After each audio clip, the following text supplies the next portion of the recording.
Today's panel, the European Union is a rising naval power, we have three distinguished speakers with us today.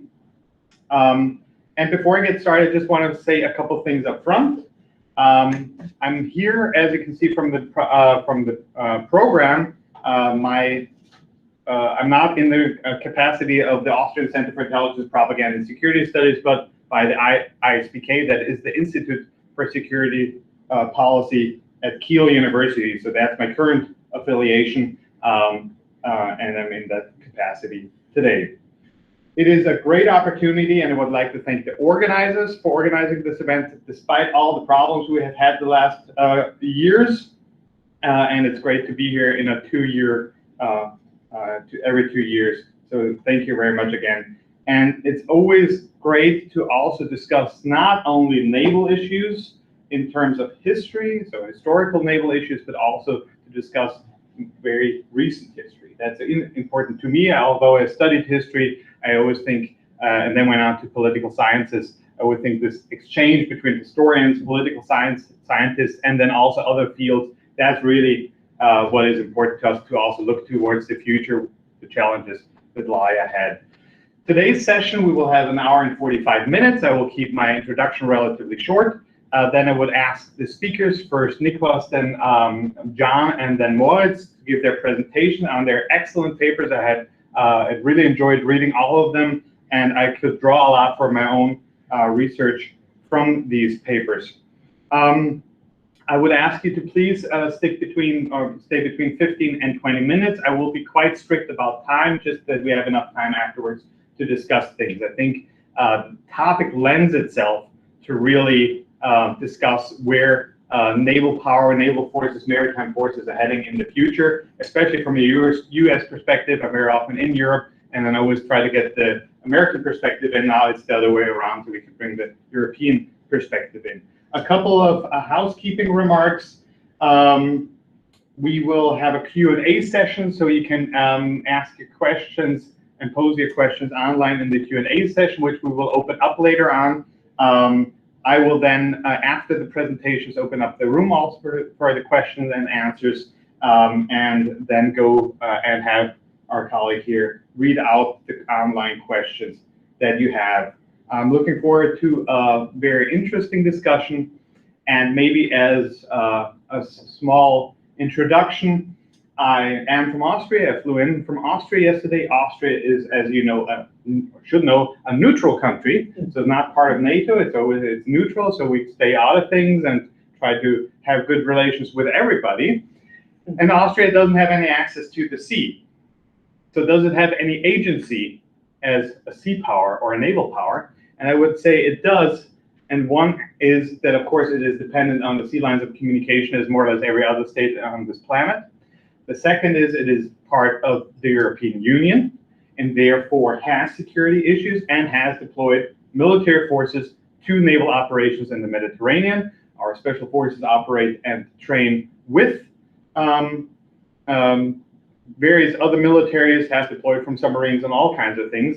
So you see that Austrian armed forces also involved. And it's funny that today, as an Austrian, half American, but as not having flown in from Austria, today at lunch I will be sitting next to another Austrian who is an exchange student here from the Austrian Armed Forces. So you see, we are working together, we're exchanging ideas, and every state in this world, and even a small country like Austria, has a certain interest in what happens at sea.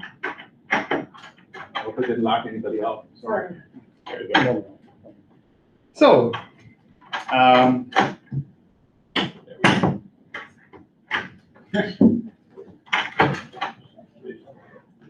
please. Oh, okay. So we don't keep anybody out.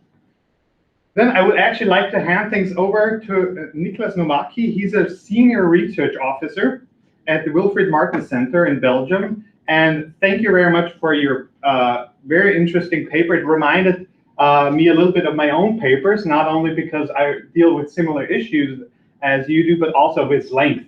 And I'm very happy that it actually provided a really good overview of what the European Union has been doing in the maritime domain. There's too little research on that.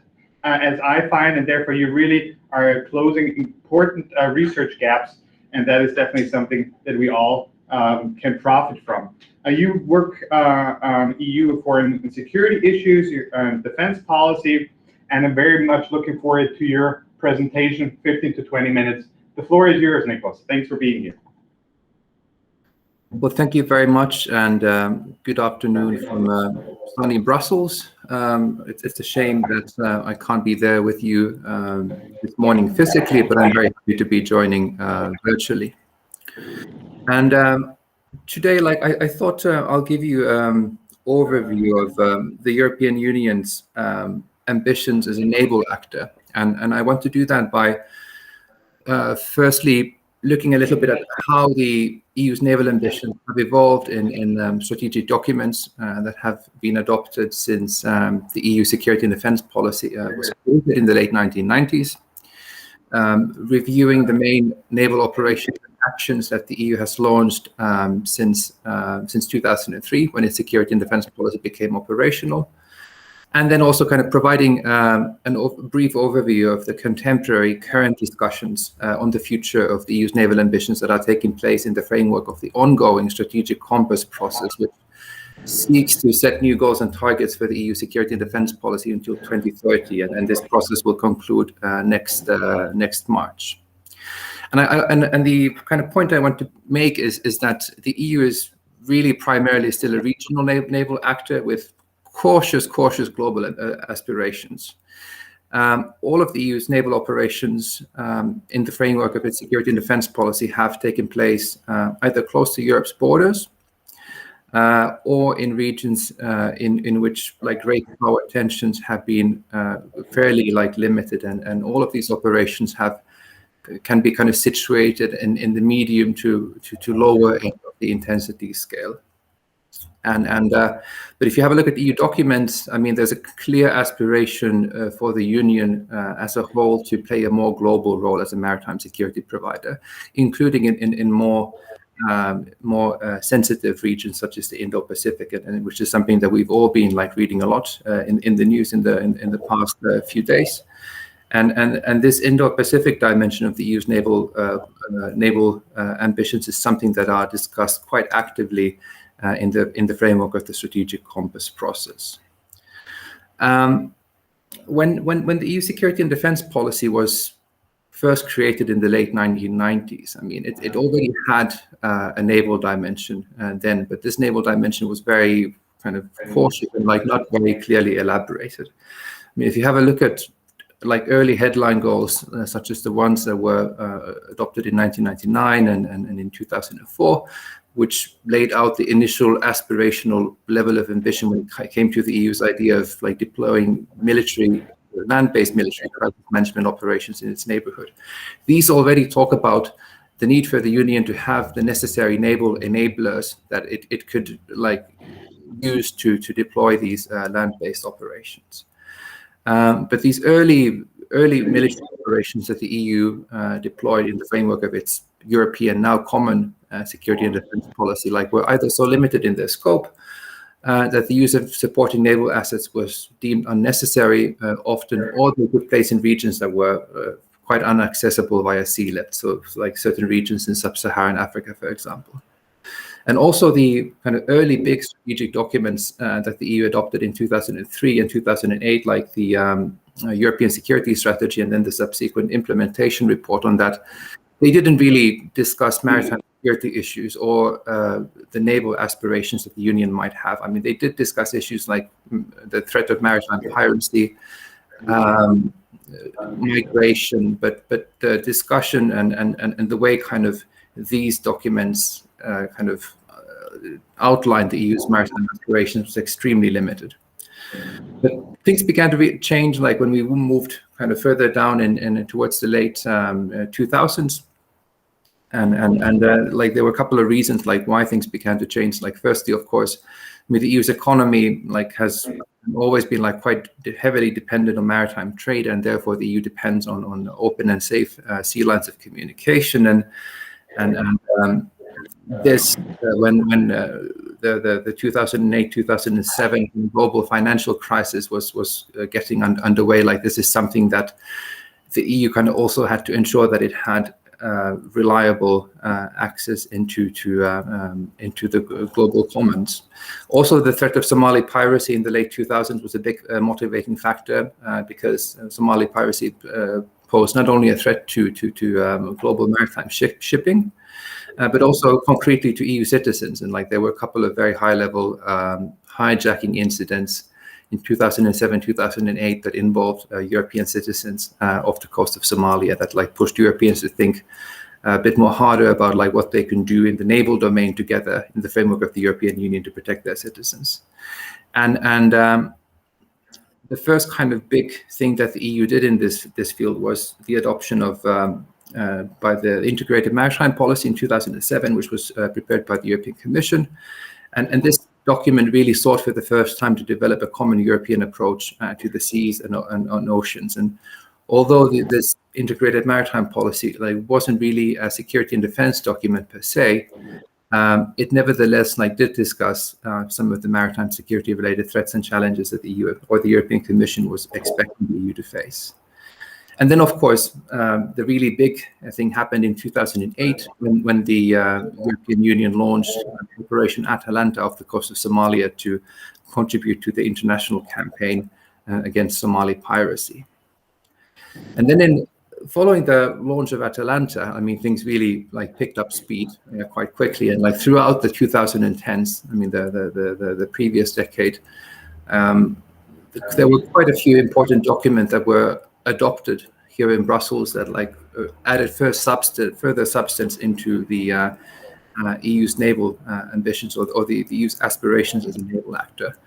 The 2012 Maritime Security Operations concept was extremely important because it identified not only the roles that EU maritime forces could perform, but also the specific tasks that they could carry out. And this included things like surveillance in the global maritime domain, maritime protection, maritime interdiction and control, maritime counterterrorism, law enforcement, maritime presence, and contributing to operations on shore as well. Quite a long list of tasks that again kind of fall into the medium to lower end of the intensity scale. And then also the 2014 Maritime Security Strategy, which is really the key document in this area and still is. The main document outlined the EU's maritime interests and explained the types of threats and challenges that the EU is expecting to face in the maritime domain. And these included, of course, things like access to the global commons, like threats to maritime shipping, but also harder security issues such as the possible threat of use of force against certain EU member states and threats against their exclusive economic zones, and which is something that in the past couple of years we've had to deal, especially in the Eastern Mediterranean, due to the tensions between Greece and Cyprus on one hand, and then Turkey on the other. So last year, especially, that's something that was discussed a lot here in Brussels. 2016 EU Global Strategy also elaborated more concretely on the EU's maritime ambitions, and it as well, like some of the other documents, they made it clear that the Union really wants to play a more kind of global role as a naval actor than it had done in the past. Also, contributing to freedom of navigation in areas such as the Indo-Pacific, and which is very significant. And kind of when we look at all of these different documents, or these kind of main documents that the EU has published or adopted in the past years, one thing that is also very common to them, in addition to the kind of expansion of the tasks that the EU wants to do and the growing kind of global ambitions, is that they're shaped by this internal-external security nexus. So the kind of the blurring of the boundary between internal and external security, and that's very pronounced when it comes to the EU's ambitions as a naval actor, because more and more, especially due to the situation in the central Mediterranean, the 2015-2016 migration crisis, the EU views kind of its naval assets as a way of like also contributing into the fight against human smugglers and traffickers, and therefore to controlling indirectly irregular flows of people into the Union across the Mediterranean. When it comes to the actual operation, I mean, since 2008, since Atalanta, the Union has launched 3 naval operations and 2 naval coordination actions. The operations, my colleagues will talk about them in more detail, so I'll just give a brief overview. Operation Atalanta off the coast of Somalia launched in 2008 to deter Somali pirates in the Horn of Africa region, and has cooperated with the broader international community, including NATO Joint Task Forces. Operation Sophia in the central Mediterranean, which was launched in 2015 to disrupt the business model of human smugglers and traffickers, and thereby to kind of contribute to the addressing the problem of unregulated flows of migrants and refugees across the Mediterranean, from Libya to Europe in particular. And following the conclusion of that operation in 2020, the EU launched another operation in the Mediterranean called Irini, which focused more on implementing the UN's arms embargo on Libya, and which is still ongoing. Then there's 2 naval coordination actions. One, EU NAVCO, which was launched like shortly before Atalanta was launched in 2008, simply to coordinate the existing naval assets that EU countries had in the Horn of Africa region.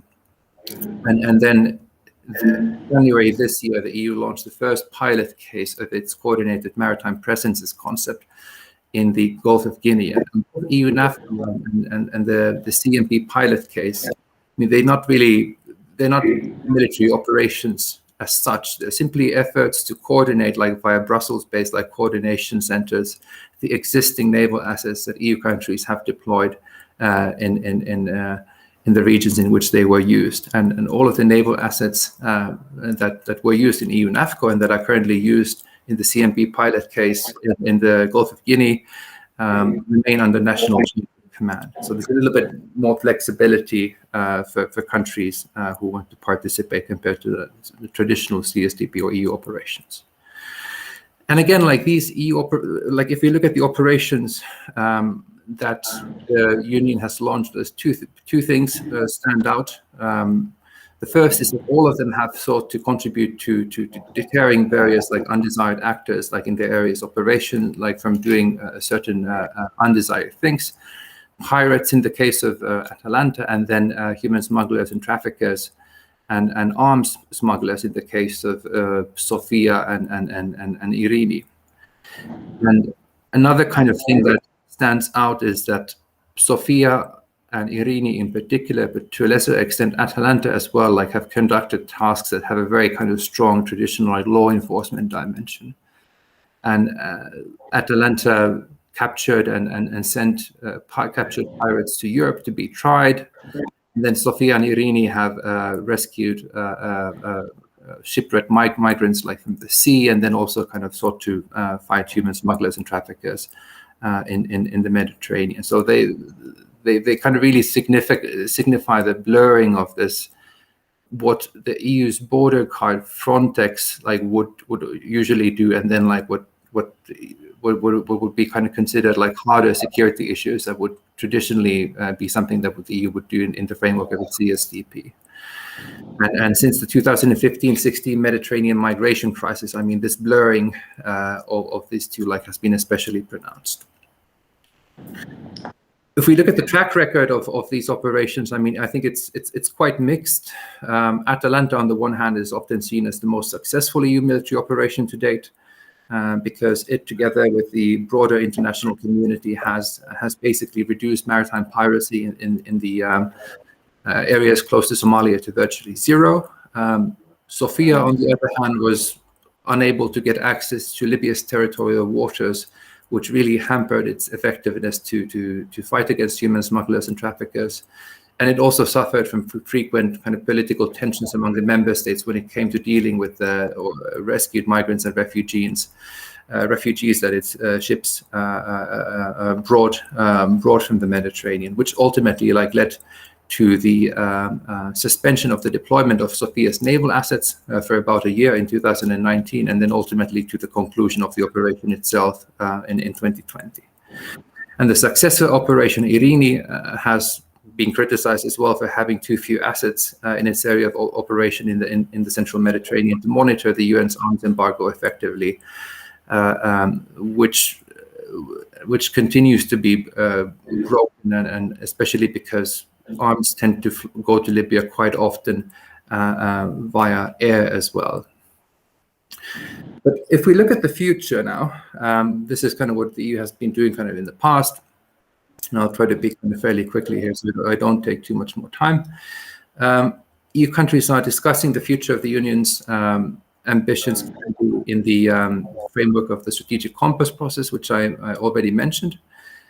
This is an effort to set new goals and targets for the EU security and defense policy until 2030. And it's divided in the document that will be adopted in March 2022 will be divided into 4 thematic baskets: crisis management, resilience, capabilities, and partnerships. And all of these will have implications for the EU's naval ambitions. Portugal was especially active during the strategic dialogue phase of the strategic compass process earlier this year, in the first half of 2021, in calling for the EU to have a more ambitious policy when it comes to dealing with maritime security and being a naval actor. And Portugal organized various discussions, like when it had the rotating EU Council presidency earlier this year on these issues. But much of the actual kind of discussions that have taken place on within the strategic compass process, they focused on enhancing the EU's flexibility as an actor, including in the naval domain via this coordinated maritime presence, this concept that I already mentioned. The CMP concept it's basically a tool that allows the EU to coordinate its member states' existing naval assets in a declared maritime area of interest that the EU might wish to declare, and then to enhance information sharing between the national assets that remain in that region.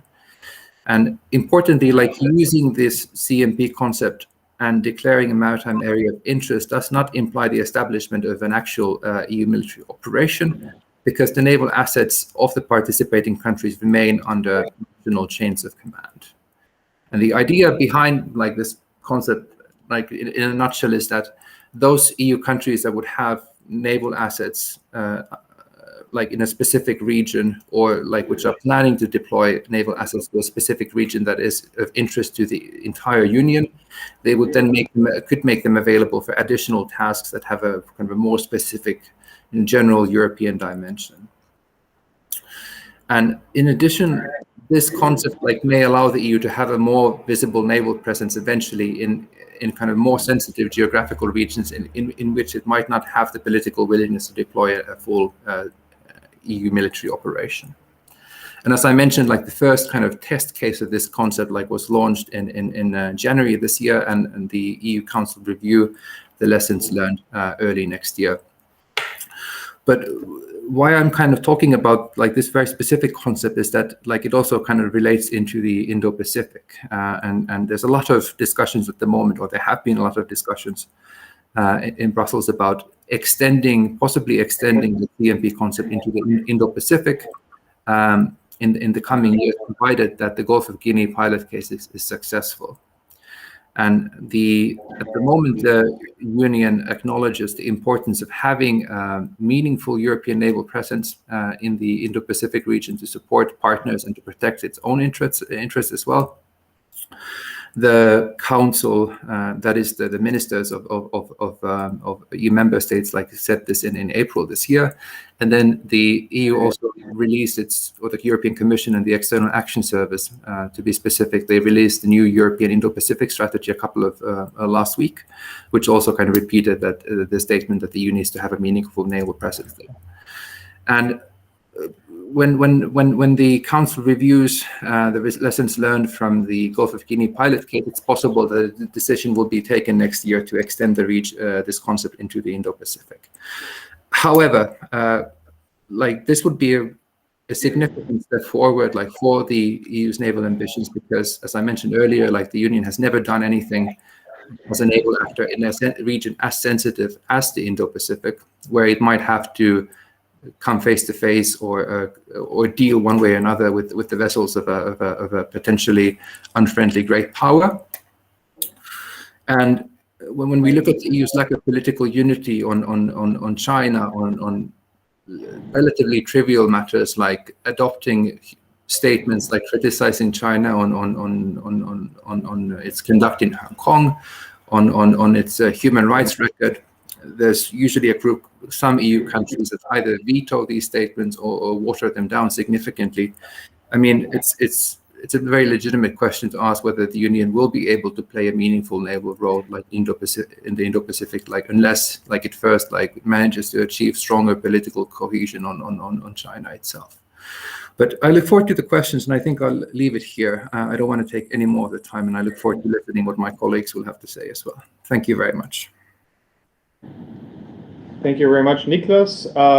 On the spot, a great presentation by you, with a lot of food for thought, and I'm sure we can discuss this in after the other presenters. This is really cuts to the core of the role of the European Union, not only in its closest adjacent region, so the Mediterranean and so on, but also then beyond that. And that is something that we will, that is of interest to the US community just as much as everybody else. But before we get into the discussion, I'd like to welcome a good friend of ours, Dr. John Sherwood, from the Naval History and Heritage Command. I'm very happy to actually be chairing this panel with you on it. We've known each other for a couple of years now. John was at the Institute for Security Policy at Kiel University and the Center for Maritime Strategy and Security, which Sebastian Bruns, who's in the room, headed for many years, who's now a visiting professor here at the Naval Academy. And he focused specifically on EU operations, which probably don't get as much headlight and time in the media here in the US as they do in Europe. They were definitely in the headlines in the last couple of years in Europe, and I'm very much looking forward to your detailed details on these operations. John, the floor is yours. Thank you. Before I begin, I want to say to the midshipmen in the audience, if you want my slides, I can email them to you after the presentation. Today, I will be speaking about navies and coast guards and the EU migration crisis, and in particular, Operations Triton and Sophia. Next slide, please. My research grew out of a Fulbright Schumann scholarship, which allowed me to go to Europe. I worked for Dr. Bruns at the Institute for Security Policy Studies, and I also spent time at the Hellenic National Defense College. My research involved interviewing about 43 EU Navy and Coast Guard officers, plus another 8 or so NGOs. Finding these people and breaking the ice as an American government official was challenging, to put it mildly. But fortunately, so I dealt with everybody from, here, Sophie Wiegenthaler with the CI organization to the German Coast Guard in Neustadt. And fortunately, my host institutions were marvelous at finding contacts, telling me how to get to those contacts, and breaking down any barriers so I could interview people. And actually, through my relationship with Captain Rogati at the German Coast Guard Bundespolizei, I was able to go to Samos, which is on the front lines of the migration crisis, and meet with both the Hellenic Coast Guard and also the German Coast Guard unit there. Next slide, please. These are my host institutions. With Fulbright, I should say that the majority of my funding came from the European Commission, which is allied with the Fulbright Commission in offering this Fulbright-Schumann Scholarship. Next slide, please. So my research begins in 2015. That was the peak year of the migration crisis. About 1.8 million people fleeing countries such as Syria and Afghanistan and many, many others. One of the Coast Guardsmen that I spoke to, a Cutterman, told me that they were surprised that they picked up someone from Bangladesh on one of their missions. So people from all around the world. In 2015, the Eastern Mediterranean route was actually more of the hotspot. 800,000 came from through that route, and about 200,000 through the Central Mediterranean route. Next slide, please. I want to emphasize that Sophia and Triton and their successor operations, Themis and Irini, are part of a broad continuum of European Union, NATO, and national or member state operations. And the first major seaborne migration operation that was initiated by the European Union was Poseidon. There was a Poseidon Sea and a Poseidon Land. And that started in 2006 in the Eastern Mediterranean. There have been national operations. Probably the most famous is Mare Nostrum. It's an Italian national operation. And NATO has become involved in the Eastern Mediterranean with a task group, task unit of Standing NATO Maritime Group 2. That unit has always been commanded by a German Commodore, and it is mainly providing ISR for Frontex units and Hellenic and Turkish units operating in that area. NATO also provides an important deconfliction role between the Hellenic and Turkish navies there. Next slide, please. So there are a number of significant laws relating to migration, and European Commission and the European Union is very adamant about being law-abiding. One of the laws is the Dublin Rule that basically states that the first country that a migrant steps foot in has to process that migrant's asylum claim, house and feed that migrant, essentially own that migrant until the claim has been processed. That put particular onus on the frontline states, and in particular Italy and my host nation, Greece. Other laws that are important are the non-refoulement principle.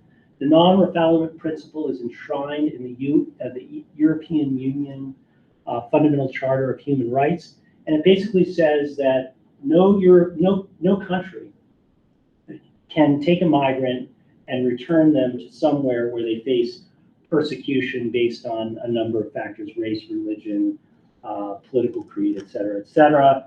And then I think two laws that are very important for anyone here who is a seafarer, and that's SOLAS, Safety of Life at Sea, and UNCLOS Article 98.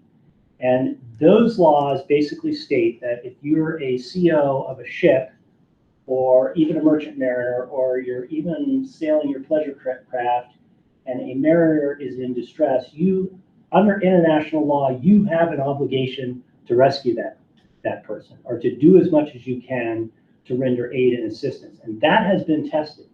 In 1988, the USS Dubuque, LPD-8, did stop, provided water and food to a boat carrying Vietnamese boat people, and said, you can steam, here are compasses, here's a map, steam to that island, it's only a few miles away.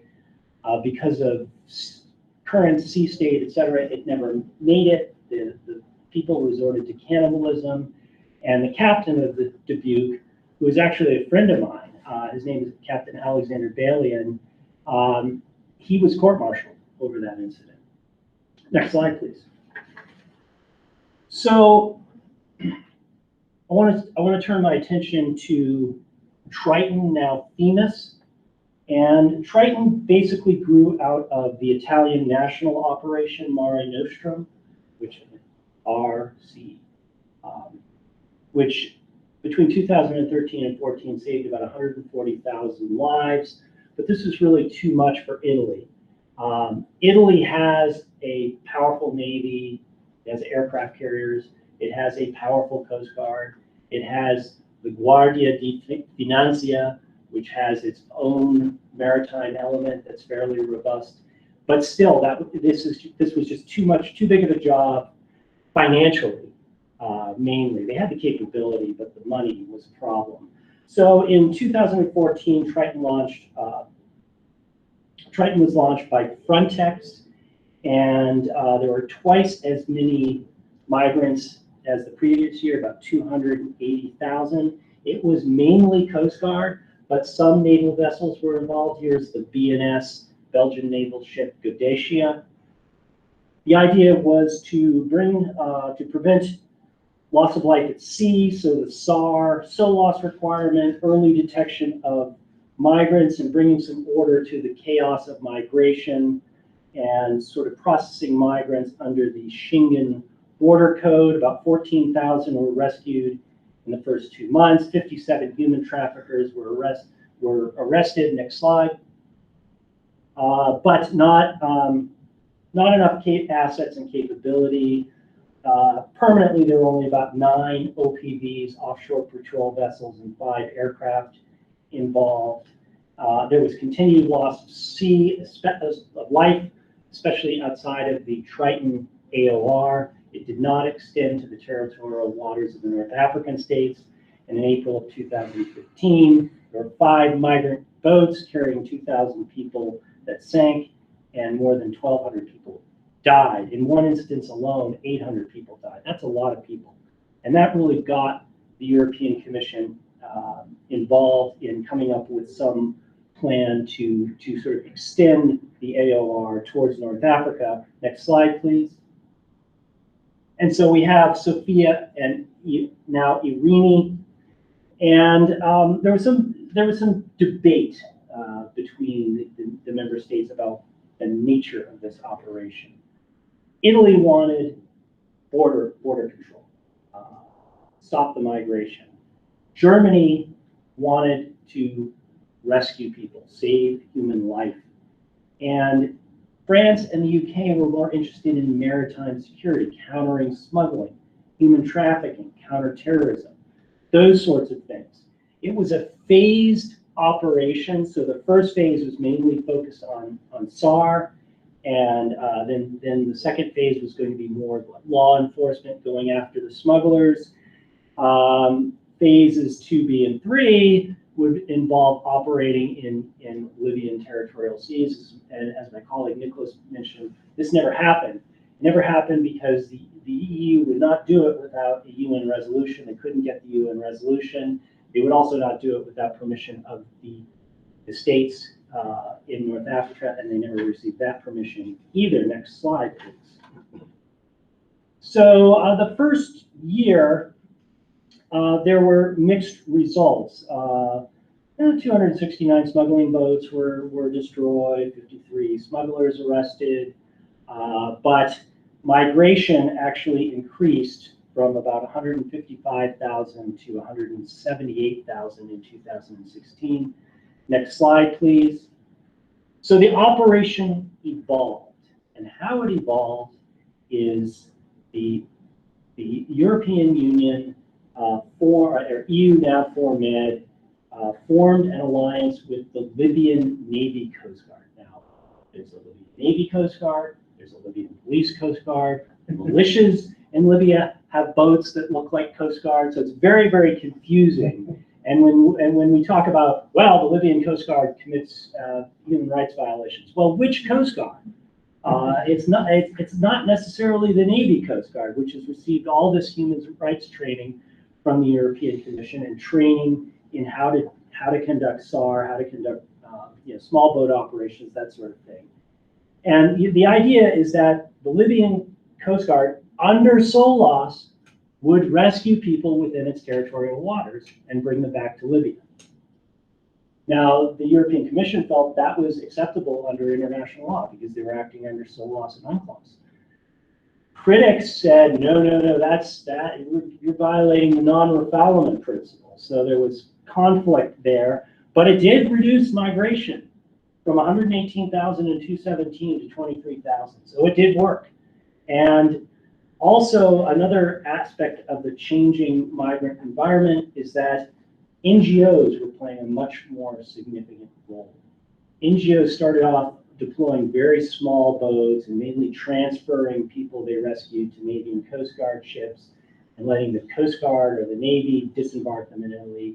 They started deploying bigger and bigger ships. They got much more professional. They started recruiting people who had Maritime Academy diplomas. They started training in RIB operations with the German police. They got much better and they got much more professional. But they still were at odds with Italy in particular over this idea of disembarkation. Italy simply did not want large ships picking up thousands of migrants and dumping them on Italian shores. The EU is also involved in some land efforts, soft power. The EU spends more on foreign aid than any country on planet Earth. And they spend a lot of this money trying to aid refugee camps in Africa. They work on land with the Libyan border police, U-bomb Libya. Next slide, please. And I mentioned the continued controversies over non-refoulement, over Italy, and disembarkation.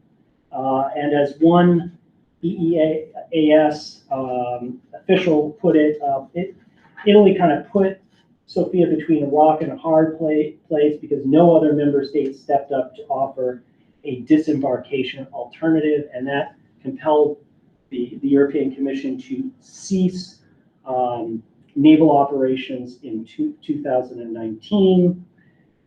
NGOs continued to rescue people, but they weren't exactly the partner that the European Union wanted, because these operations were really designed to stop human trafficking. It had a law enforcement dimension, and there was no way that these NGOs were going to have law enforcement on their ships. I've asked that question numerous times. Would you be okay if the German Coast Guard stationed some people on your ship? No. Okay. They want to maintain their neutrality because they sail in dangerous waters and they're unarmed. Makes sense. The EU is doing some things to try to bring NGOs to the table. They have Shade Med conferences in Rome where NGOs are invited to participate, meet their Coast Guard and Navy counterparts. That's been good, but there haven't been the same types of alliances that we've seen in other humanitarian operations with NGOs. And I'm thinking Unified Assistance, for example, in 2005 in Indonesia. Next slide, please. So Operation Irini replaced Sophia, and there was much more emphasis on law enforcement, on stopping smuggling, human trafficking, smuggling of goods, smuggling of oil. That's the UN embargo. There was still an air component. The air component has endured throughout these years. And FEMIS basically reduced the AOR from 30 to 138 miles from the Italian shore to about 24 miles. And that significantly reduced the number of SOLAS missions. And next slide, please. So what is the way forward? The European Union has very few frigates. Okay? They cannot really afford to deploy frigates in this kind of operation. They need to send frigates to the IndoPacific. They need to send frigates to Somalia. So perhaps Coast Guards are a way forward. And this picture here is the new Potsdam class OPV. It has a nice big helicopter deck capable of carrying a lot of migrants. They've recently put 57mm guns on them, so they have defensive capability. These are dangerous waters. No ship of that size should go near the Libyan coast without being armed. And is NATO needed for this mission? I'll let you think about, is there a role for NATO? Is there a role for the Sixth Fleet, for that matter? And I will end my presentation there and hopefully get some questions at the end. Thank you. Thank you, John.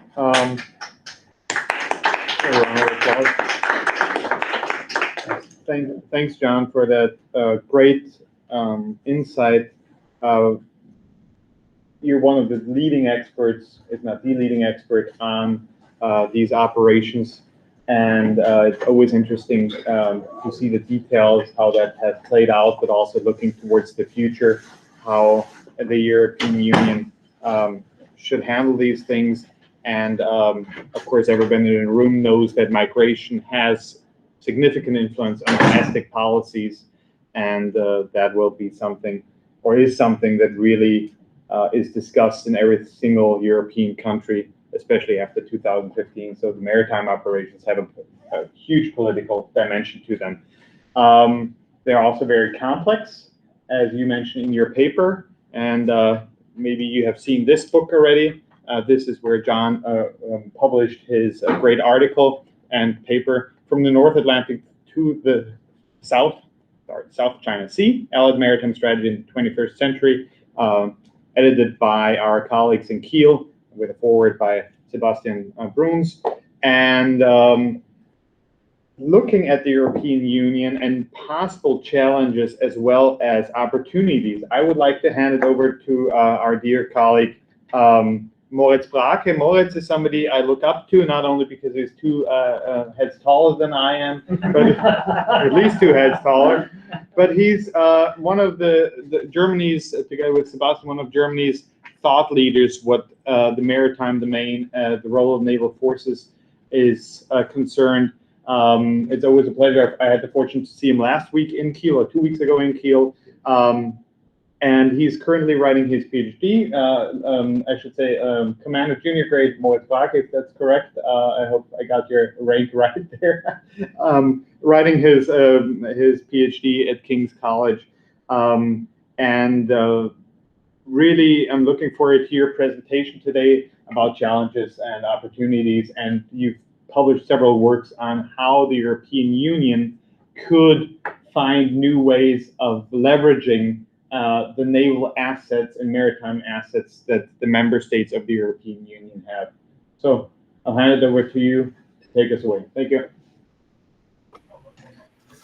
Thank you very much, Jeremy, and for this very kind introduction. And thanks very much, to the organizers for the honor to be here today. Even though I regret not being here in person, it's still a great pleasure and honor to have a chance to be here in a digital capacity.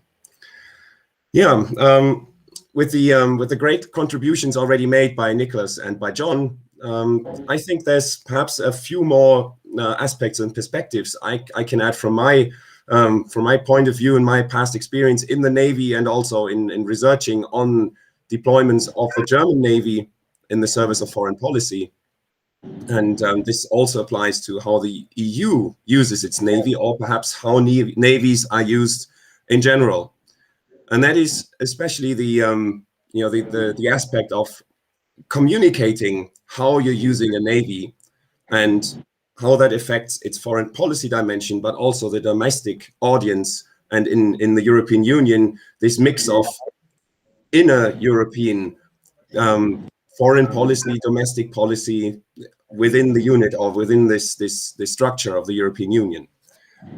All right, so my focus in my paper is this dilemma that navies find themselves in, be it the US Navy or the German Navy or the European navies in general. The question of whether you're dulling your blade or laying the foundations of sea power by doing constabulary missions, as opposed to doing the great power deterrence scenarios and preparing for those.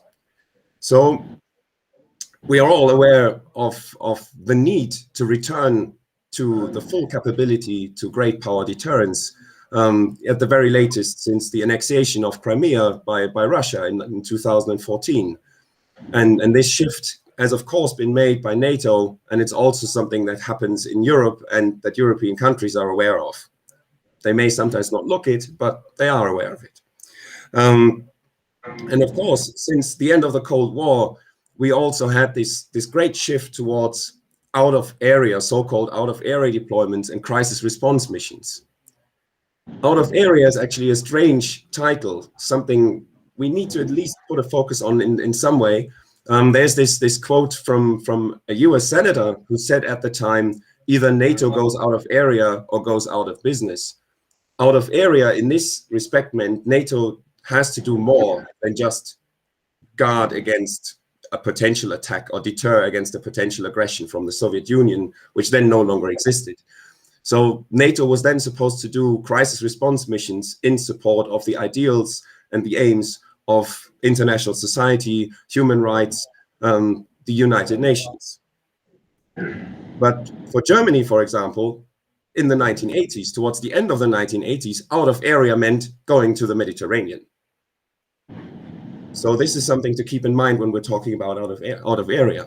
And for the domestic debate on the missions of navies and the utility of navies, out of area also means or meant if there's no scope for using your military outside of narrow national defense within your borders or protecting your home waters, what strategic use is there really for a navy in terms of power projection? So then the role for a navy, the utility of a navy in the foreign policy of a country is very limited if out of area is actually completely out of the question. So perhaps from the German point of view, there's also something else to consider here.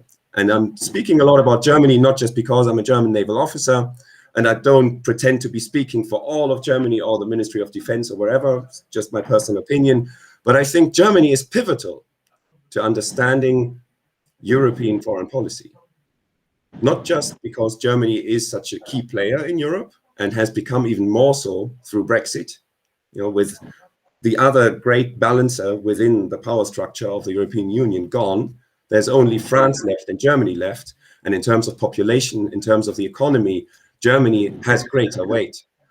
And if you just look at the geography of the European Union and the European peninsula, then maybe it's just coincidence, but the geographic center is still within Germany.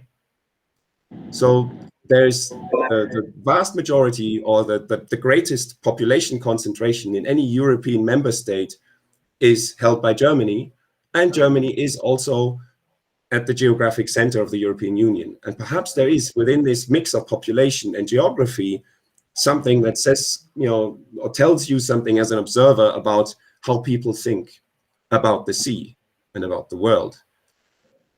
It's something Europeans have been debating about a lot over the past decades and are debating about currently, and will have to do so for the future, about where they're heading, what the threat perception is, and what their shared ideals are. But I think geography matters in this, everyday experience matters in this, how far away from the sea you are and how much you perceive that the world matters to what you experience every day. And maybe just keeping this in mind will help us understand more what's going on.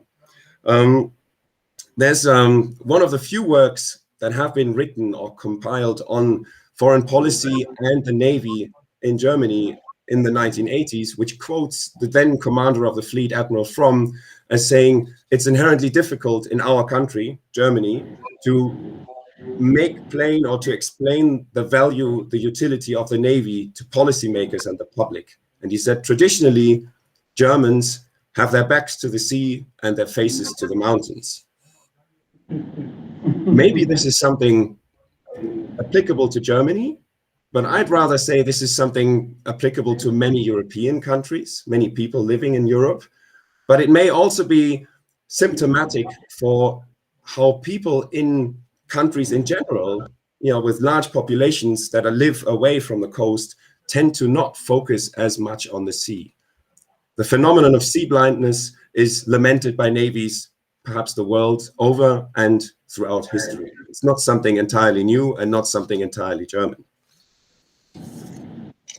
Okay, I want to focus on challenges and the future perspectives for EU sea power, to not overextend the time today. I think some of the key challenges that have to be faced by European navies, or when looking at European sea power, is that navies inherently have to explain their utility to the people that pay for them. Navies require long-term investments and substantial investments in financial resources, but also in the type of other resources that societies have to mobilize to make them possible, not least of all intellectual resources, which, if you look at the audience here and look at, the other people on the panel and this symposium, is something that matters a lot. How are navies thought? How are navies discussed? And how is their utility evolved and their strategy created and crafted? So how is that done in Europe, in the European Union? And how can navies affect that? And that is something critical. I already mentioned the out-of-area debate in the 1990s in Germany. There was a time, and that's something, for a naval officer, when you stop and think, ooh, that was a close call. That was in the late 1990s, when within the German government, and late 1990s, you have to remember that was, Balkan Wars. We had the NATO bombardment of Serbia. We had the intervention in Kosovo. The army was at the forefront of the German domestic debate. The Air Force was, also spot on because of the involvement in Serbia. And then the Minister of Finances in the German cabinet really asked the question of, what do we need a Navy for? I think we should cut down the service. We should close down the service of the Navy. We don't need that anymore. We need to save money here. And this was something seriously discussed at the time, and nothing came of it because of 9/11. Just shortly after, basically, within this, in that same government structure, the ongoing debate on budgets, when Germany already all of a sudden realized the utility of being able to send warships to a mission at the Horn of Africa, way out of area in perceptions of the olden days of defending in the North Sea and the Baltic Sea. But this example made it absolutely plain to those deciding on the budget that it had value to be able to send warships far afield. And since then, the Navy didn't really have that issue again of having to justify its budget, not in inner service rivalry within the armed forces of Germany, but rather to find the right budgets for the number of missions it was increasingly getting, as policymakers have finally caught on to its utility, its value. So the point was, in this case, navies need to make their utility clear. Otherwise, they suffer under the motto of use it or lose it. If it's not demonstrable that what you're doing has any, graspable value, things are cut down. And then again, another German example, 3,000 tanks in the Bundeswehr and the German armed forces in the 1980s during the Cold War. Today, the German Bundeswehr has 300 tanks. A similar fate could have struck the Navy had it not been able to demonstrate its utility in the time after the Cold War. And this is something navies need to do in the European Union. They need to be out there and they need to be doing constabulary missions, even if they don't like it at times. And if they would like to rather do the high intensity warfighting roles, practice them, prepare for deterrence, and do what navies are made for, in their own perception. But if they neglect the mission of actually providing what is traditionally called good order at sea, the everyday perception of people and politicians may then finally forget what navies are for. Okay. Another challenge is, how do you do that if the perception of naval reality isn't an everyday occurrence? So you need to stay relevant in your society in order to get the budgets that you need. You need to have the size, the critical mass of a navy, of a maritime interest, of a maritime industry, in order to get the attention that you need from the public and from the policymakers, the media headlines that have already been mentioned, in order to get the funding and get the routines and the political structures that you need to then operate when it's needed most. So another important factor is that you need to keep doing stuff, and you need to keep a certain size of a navy operable if you can, in order to just keep the whole system of discussing navies, of maintaining them, of attracting people, good brain power basically, into the service to continue serving in it. So critical mass matters, missions matter, and presence in the attention span of the public mind and of your policymakers matters too. So that takes me to the future perspectives. I think the utility of navies for the European Union and its foreign policy is obvious for somebody who deals with navies.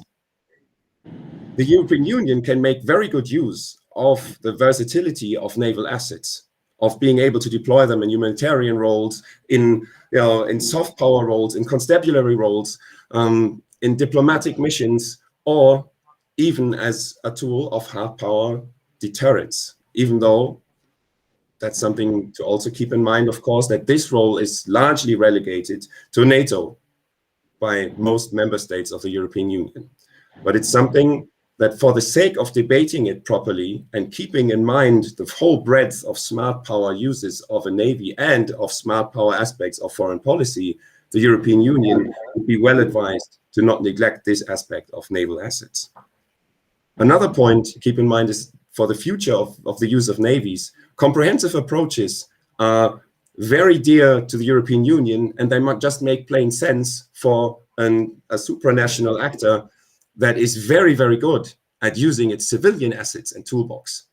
It has very strong institutions that are able to mobilize more than just the sum of the parts and contributions by the member states when it is dealing with crisis response or with domestic challenges. The European Union can bring a lot to the table when it comes to the civilian toolbox. So whenever you have comprehensive approaches, mixes of military means and diplomatic and development, or all kinds of civilian contributions, the European Union is actually really good. I think this is something that also made one of the key differences in the Atalanta mission, where I've been myself in the years 2010 and 2011. So this is something to keep in mind. The European Union would do well to not neglect the military tool contribution to the comprehensive approach. And another point is then, how are we building on the particular strength of the European Union as a complement, not as a challenger or a replacement for NATO? I think nobody in their right mind in Europe would think we could do without NATO.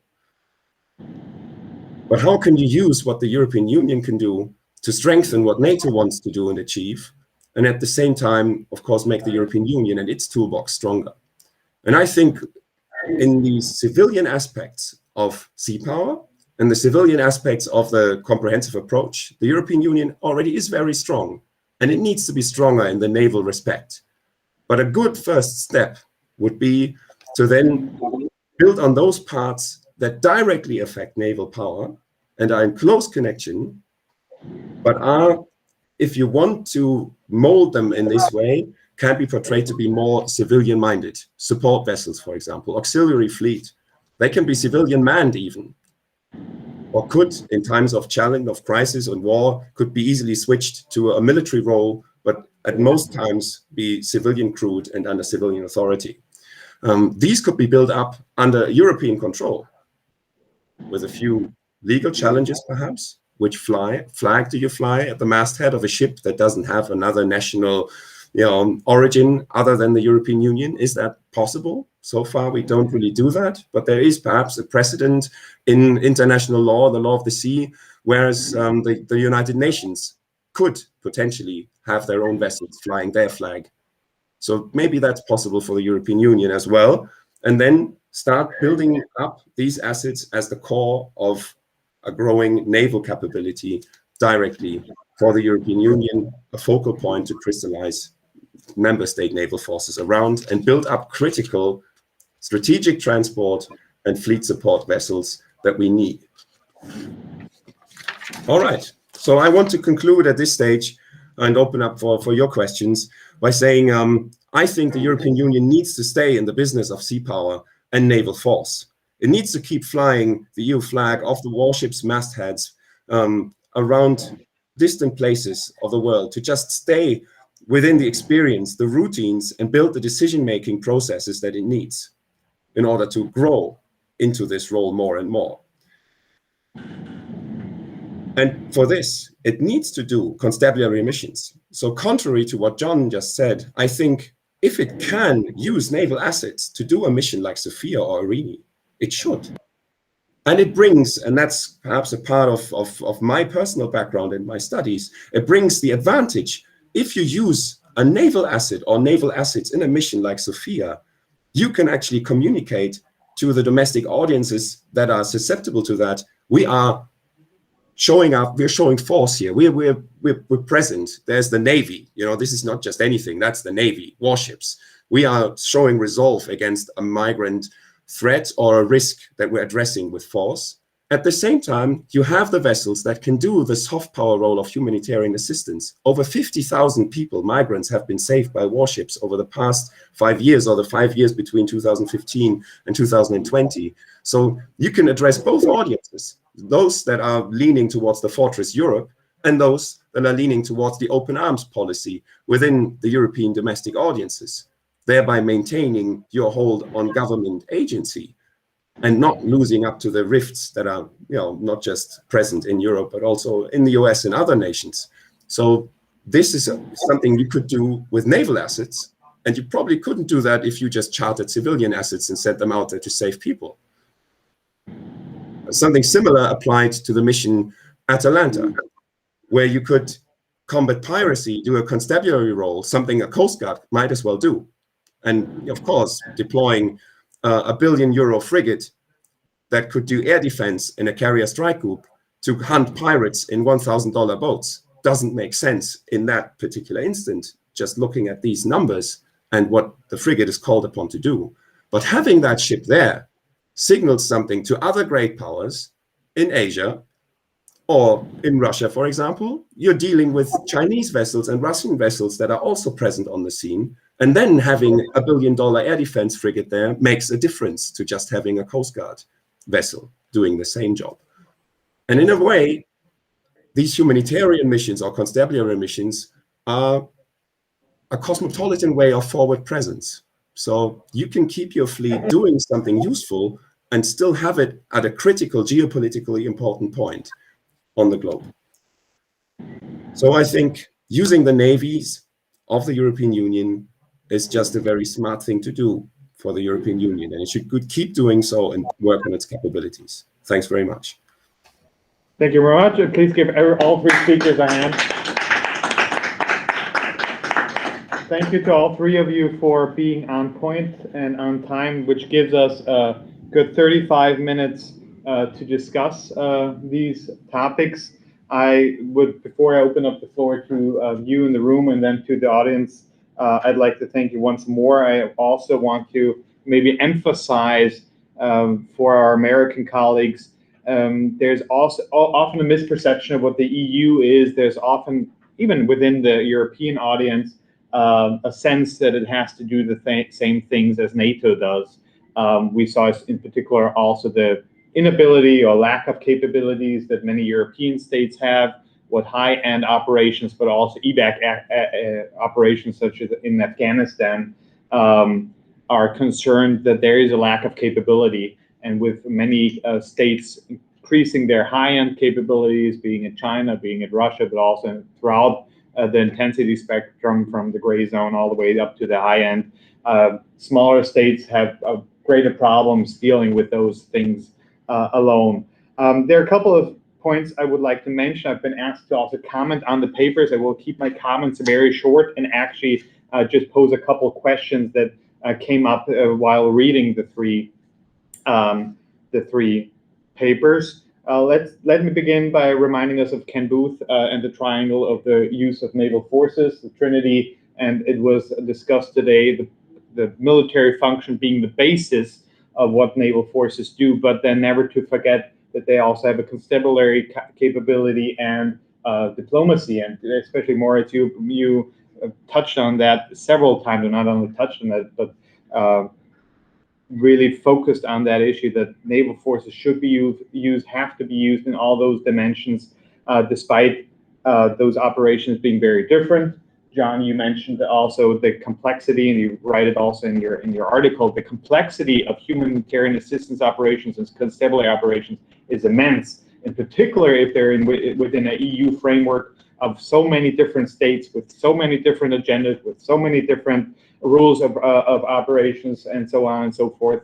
That is really difficult, and it shows every time there is an operation, a EU operation, naval operation, how complex that actually is, with all the legal issues attached to that. Nicholas, coming back to your paper, as soon as it is published, please let me know, because this is definitely so also that I can quote it in my work, because this is, or if it's already published, please let me know. This is a great piece that really gives you an overview, and anybody here in the room who's interested in what Europe is doing, this is also a paper you should read to understand where the European Union has come from. And if you look at, again, comparing NATO and the EU, 30 years ago, if you would have said the EU will be conducting an operation off the Somali coast, everybody would have said, no way, Jose, that won't come to pass. Now it is. So I also find it intriguing to think where the EU could deploy in the future, where it could be seen, where it could be present. You mentioned that it is primarily, Nicholas, you mentioned that primarily the European regions are adjacent waters in Europe that the European Union is active. And in that sense, I would also say it's mostly the south and not in the north, of course, also because of the insecurities there. Would it not make sense, looking at the bigger picture, to with the US being tied up and potentially being focusing even more on the Asia Pacific, to actually plug those holes that the US leaves if it is actually tied up or has to shift its capabilities elsewhere, that the EU is actually even more present within the surrounding waters around Europe. There was mention of that even 10 years ago when, with the pivot, the rebalancing to the Asia Pacific, that a lot of observers and experts said, well, we now have, the Europeans have to step up, they have to plug those holes that the Sixth Fleet and so on are leaving. The question is how much of that has actually left.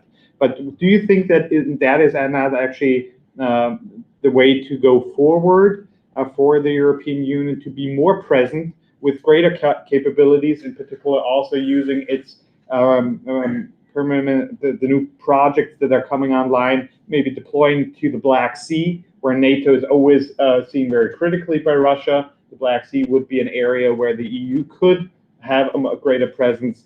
Don't you think that would be a better place to focus on, or also the Strait of Hormuz, where you're maybe not up against peer adversary, but against a regional adversary, potential regional adversary? That would be my question to you. I'll move right over to John here. Thank you for also providing this Coast Guard Navy Nexus. There's a great book out there. I don't know, Gray and White Fleets, I think it's Gray and White Hulls. Thank you, Ian Bowers. Very good book and one of the few books on how navies and Coast Guards integrate, cooperate, and so on.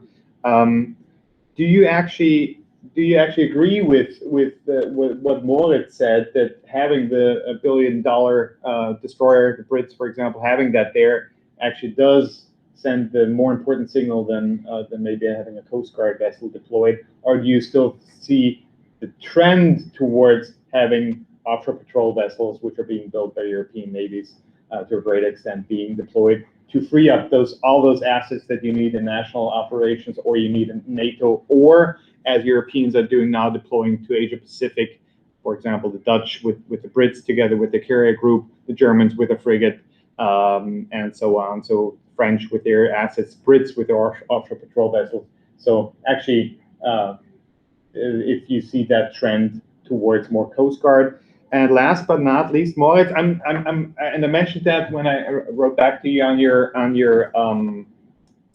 your paper, auxiliary fleets. I always believe that it is a good concept. I think the focus should be on developing a European naval Airbus. I know there are a lot of industrial interests that speak against that, but I think the EU already has a tanker fleet or airborne tanker fleet. I think the supply fleet would be a next logical step, despite not having this industrial base to build the asset. Don't you think that would be more a way to actually promote the European naval capability more so than civilian manned auxiliary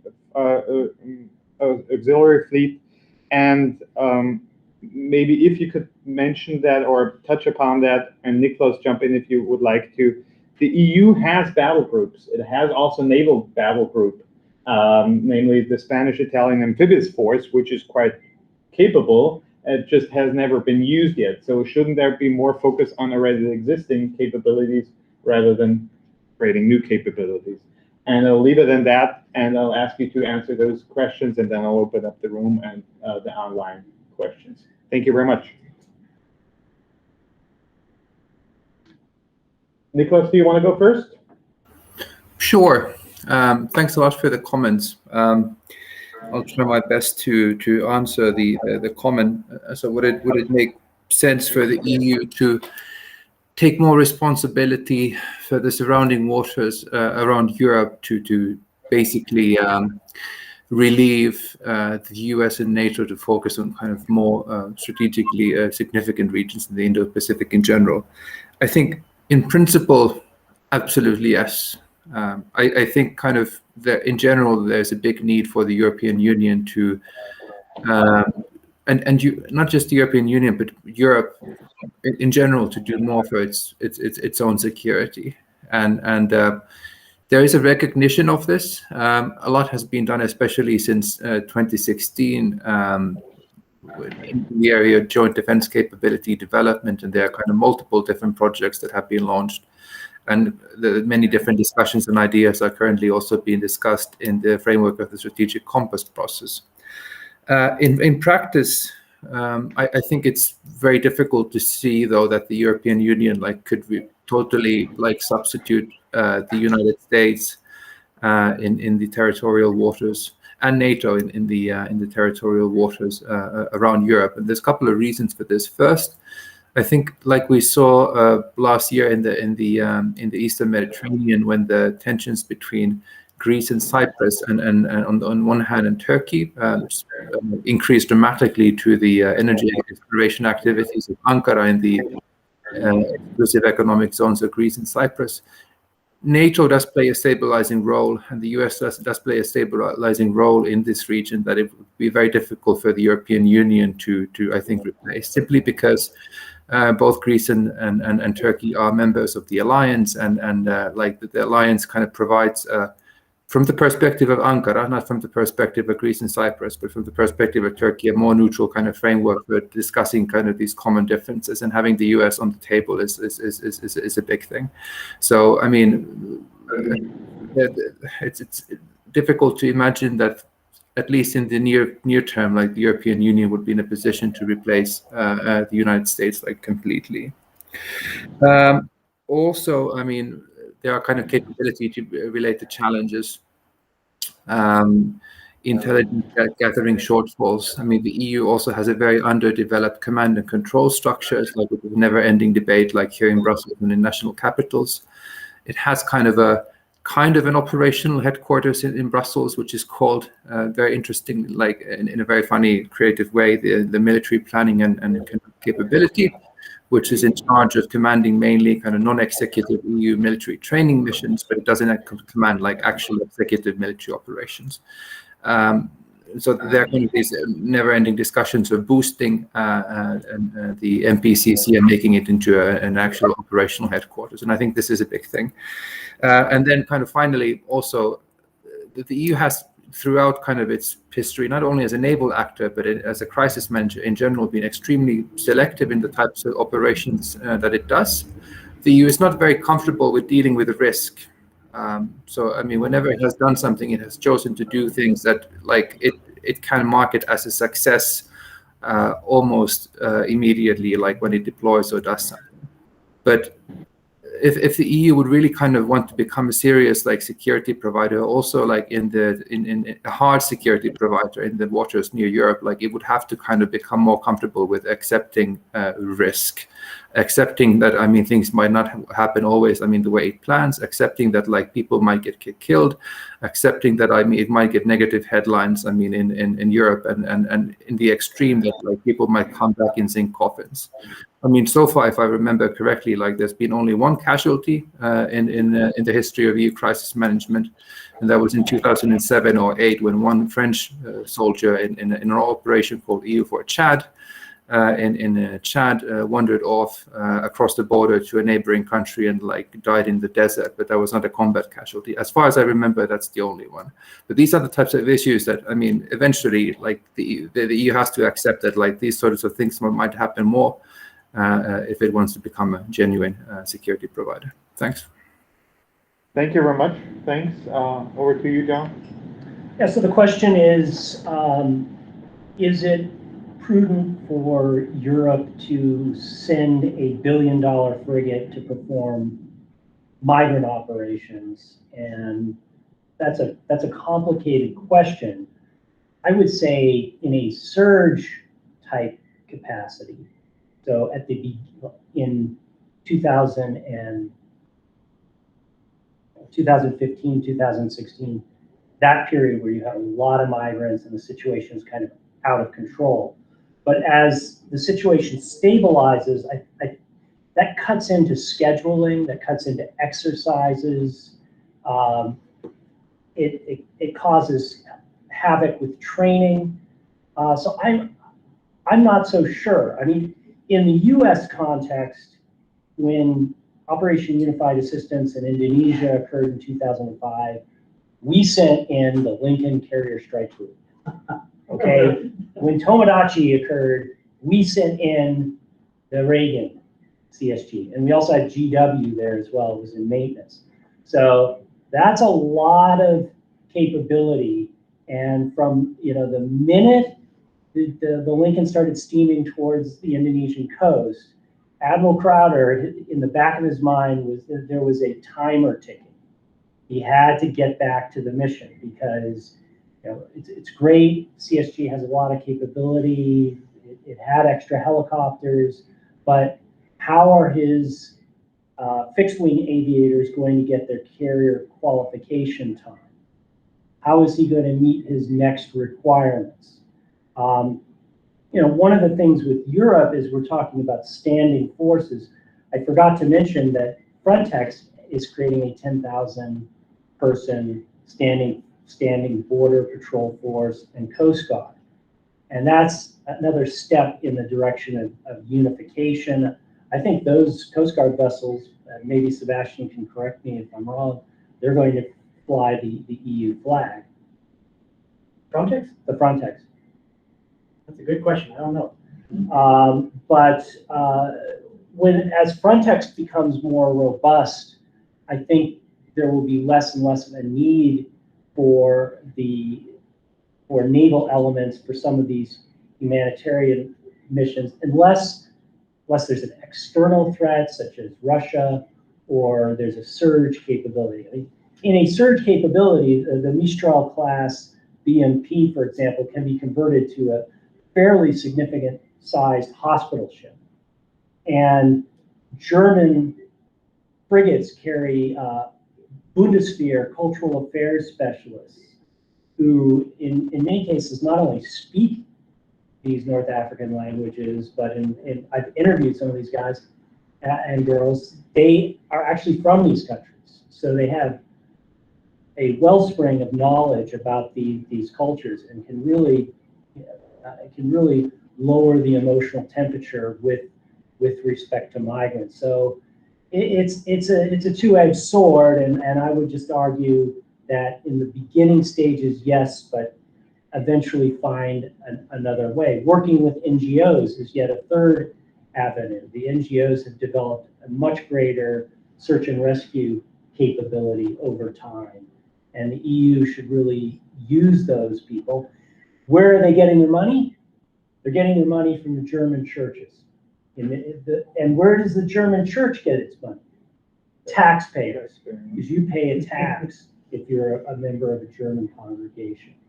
So indirectly, the German government is paying for those ships. Might as well use them.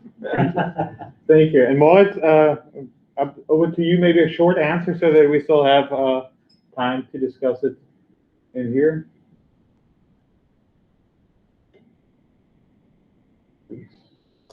Without the microphone, it's a very short answer. Sorry.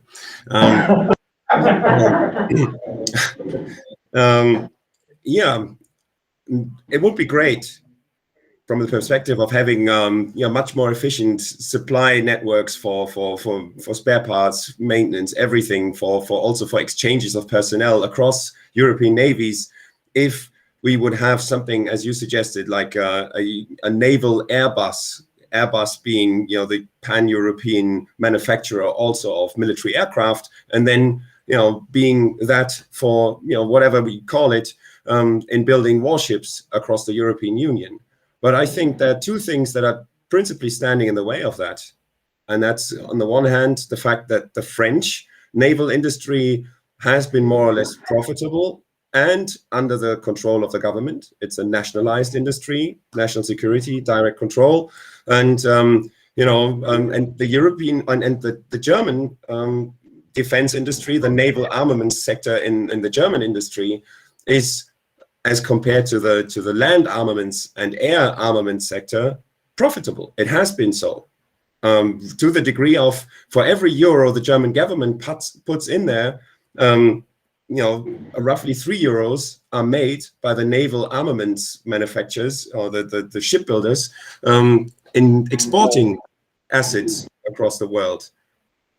But since the German governments over the past years have been more and more restrictive in allowing these exports, and we've had a few cases, the war in Yemen with Saudi Arabian vessels getting involved in things that the German public didn't like, and these vessels were built in Germany. So these kinds of things tend to affect or put more pressure on profitability of naval exports from Germany. And then our friends from the United States with the Australians and the British have kind of affected the profitability of the French naval armament sector. So there is perhaps more scope now for the naval Airbus in Europe, but it takes a lot of political will to make this happen. And there's a lot of pressure, especially in those northern regions in Germany, on the central government to be politically aware of the workforce in the shipyards. So maybe that's something to keep in mind here as well. So it would be great to have it from the naval point of view, but politically there's something to wait and see. Thank you, Moritz. Consolidation of the European defense industry, a topic that has been ongoing for many years. It is occurring, it is happening. We'll see how it pans out. Thank you very much. I would actually now like to open up for questions, the room for questions. How many do we have online? So we don't have any online questions. Okay, nobody at home. Then we have a couple. Then it would take those two questions. If we could just please briefly state your affiliation and name. And my name is Mark Nicholas, NHAC. Thank you, three presenters, for giving such wonderful papers. I have two questions, but my first one is for John. Dr. Sherwood, I think this won't be a very difficult question for you, but it's something that I'm interested in hearing more about. You mentioned. Can you speak up just a little bit? I'm sorry. John, you mentioned your research and having conducted all these interviews with folks overseas. Could you say a little bit more about that process and what you found, I guess, most striking about what they had to say about their own work, being somebody from the U.S., a historian from the U.S., doing that kind of research overseas? What were some of the things you found really sort of striking in their responses to your questions. Well, I was, May I just get the second question in? Sure. And then so you had that one, and then Sebastian, if you could. Sure. Well, thank you very much for 3 excellent presentations. Or it's good to see you again. I'm Sebastian Bruns. I'm the Fulbright McCain Scholar in Residence here at the Naval Academy. I was struck in particular by the debate that emerged from John's presentation and your presentation, Moritz, in terms of using high-value naval assets in these constabulary missions. And I find myself thinking back that I've always, I find myself going back to Sam Huntington's piece that in 1954, whenever it was published, navies can do these low-end missions, but that's not what they're built for. So there's a lot of food for thought there. But my question really here is, isn't it about operational and strategic reserves, creating a not a reserve fleet perhaps, but I think, as is the German case, we don't have the operational reserves to fill up missions that emerge. So we have to meet ends with the Navy we have. And that's the continuous problem. So rather than looking at, is it a NATO, a EU, a Frontex, a Coast Guard, a naval issue, how do we create that kind of reserve? And maybe that auxiliary fleet is a way forward. But that's, I think, something that we need to look into further. So more of a comment than a question. Thank you. Thank you very much. Also, is the aspect of critical mass, and for the U.S., it's always with lamentations of how few ships and platforms you have, and then you look at small countries that might have 4 or 5 frigates, of which 1 you can deploy, or maximum 2 you can deploy. That really is that then really becomes an issue.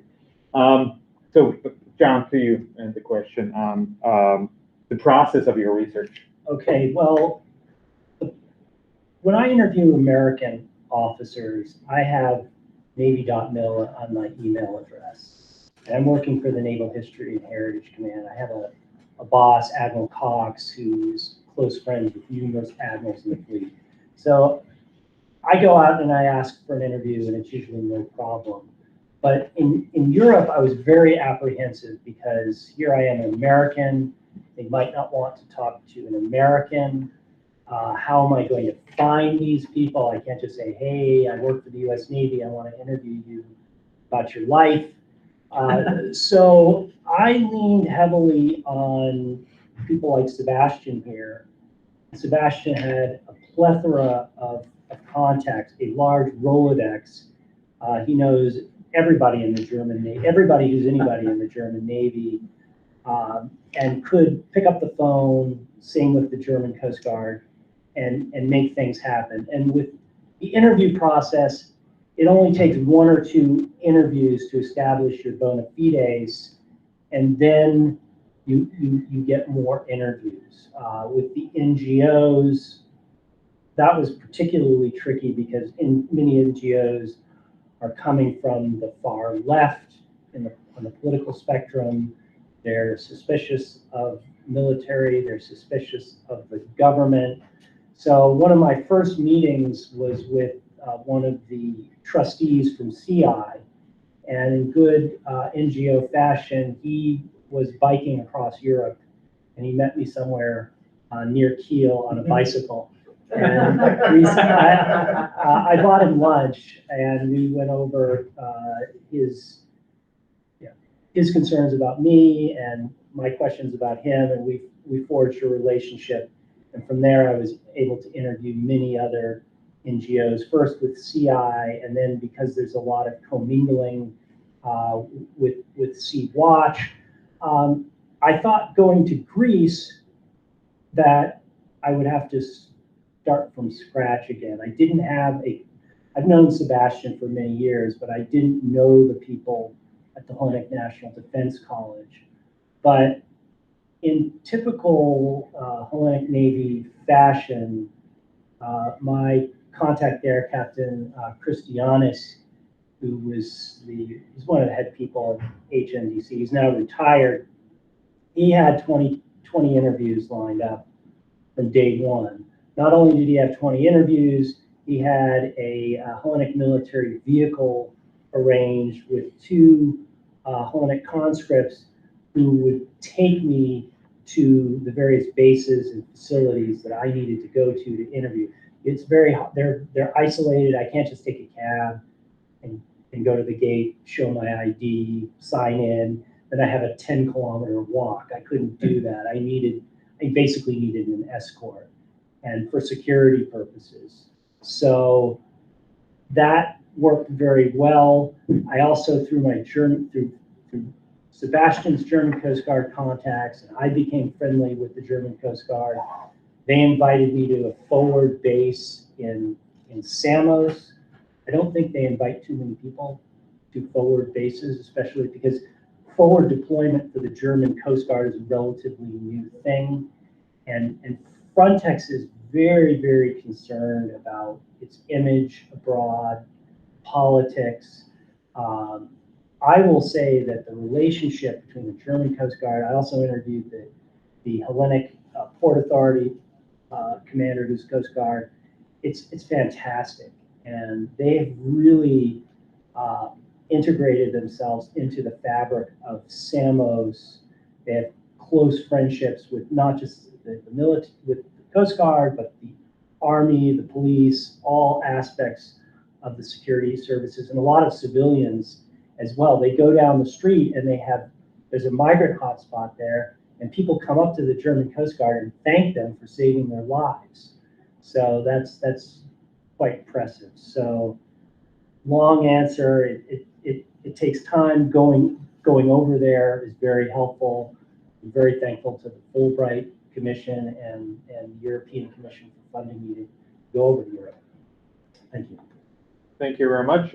Maybe Moritz and Niklas, if you want to maybe touch on what Sebastian raised, that creating an operational reserve, in particular in the European context, where there are already so many capability gaps compared to other major powers, then to create another reserve force, if at all. Do you see that anywhere in the future, or any ways of getting there to create that?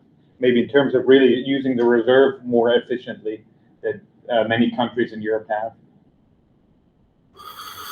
Well, it's always a possibility, but I mean, these sorts of things, they often find it difficult to overcome the challenge of political will and the different strategic cultures of the member states as well. I mean, at the moment, the countries are discussing the possibility of creating this kind of initial entry force of approximately like 5,000 troops that could be used in an Afghanistan type scenario, or in a Mali type scenario, 2013 Mali type scenario, which would be a little bit bigger than the existing battle groups that the EU has. But again, I mean, this would be a slightly like different type of instrument, slightly bigger, but it's totally unclear. I mean, how like whether the countries would be more willing to like use it in practice. I mean, it's the same usually. I mean, whenever like we've been discussing like different types of like other reserve forces as well.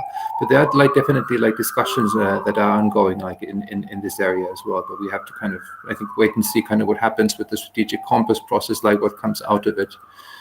And there should be a draft that should be coming out in November, or will be presented to the ministers in November, and then it'll be adopted in March after some negotiating. So we'll see. Thank you. Interesting that there was events drive strategy, and if I recall correctly, in late 1990s, the European Union already had its what was a response force of 60,000 troops within 60 days. I think that was the force requirements at the time, and it seems that at times that is a very slow process. Moritz, anything you wanted to add to that? Yeah, I think that's an interesting point, events drive history or strategy.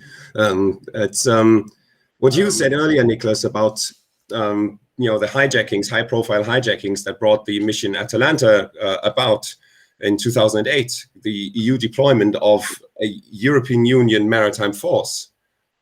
I don't think we would be holding this panel if it hadn't been for Somali piracy.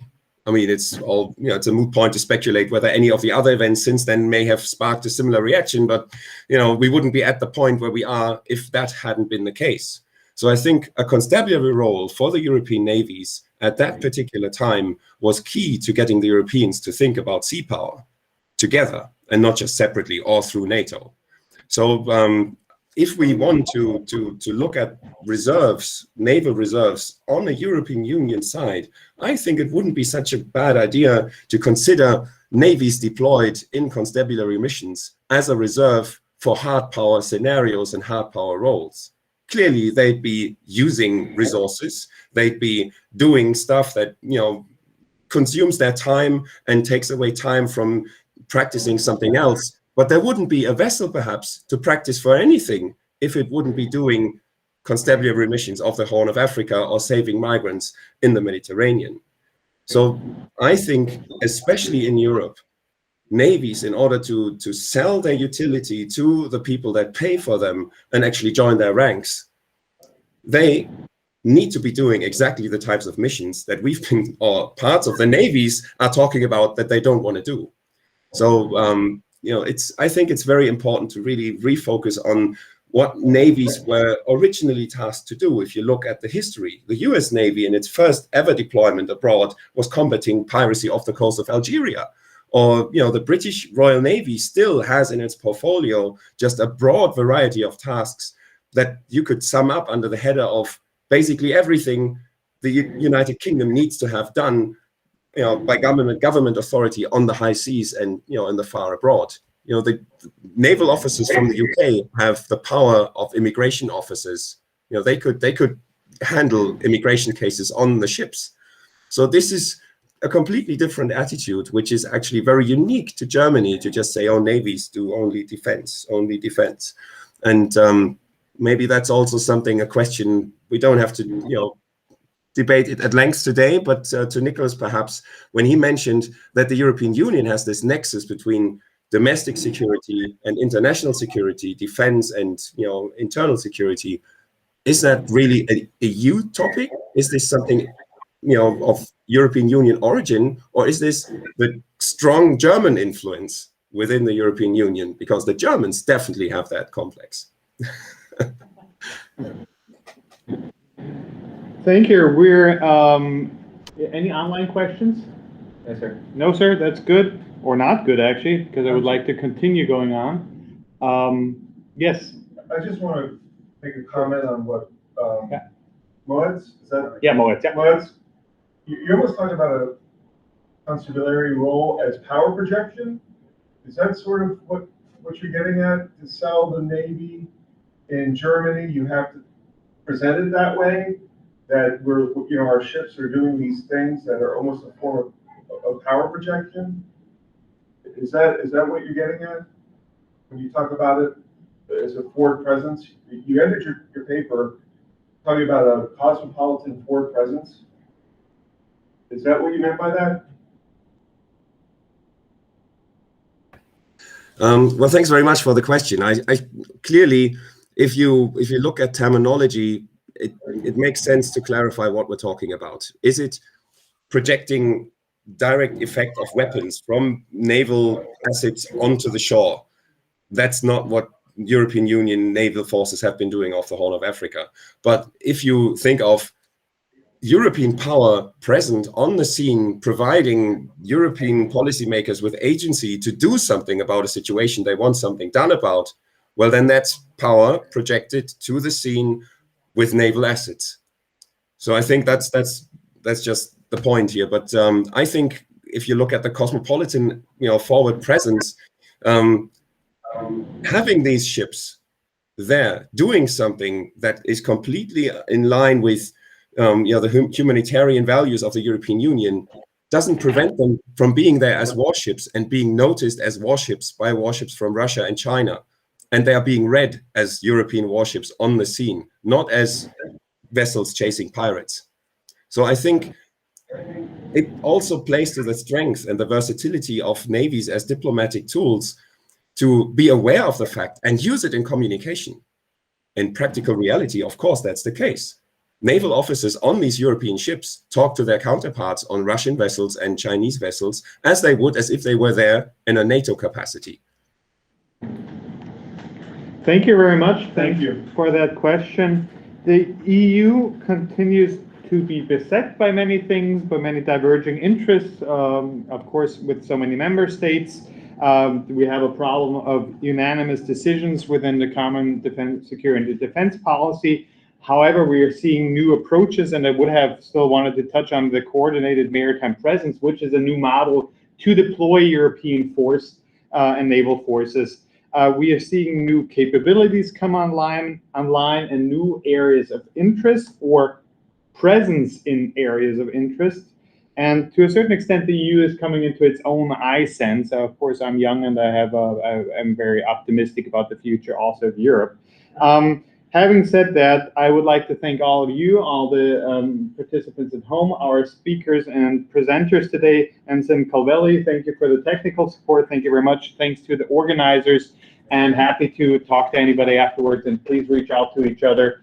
Thanks again for being here and joining this discussion.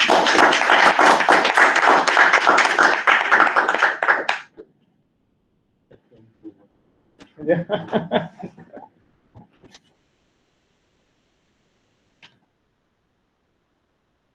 Thank you very much. That was great. Thank you. Thank you. I'm Courtney Spikes on the department. Oh, he's your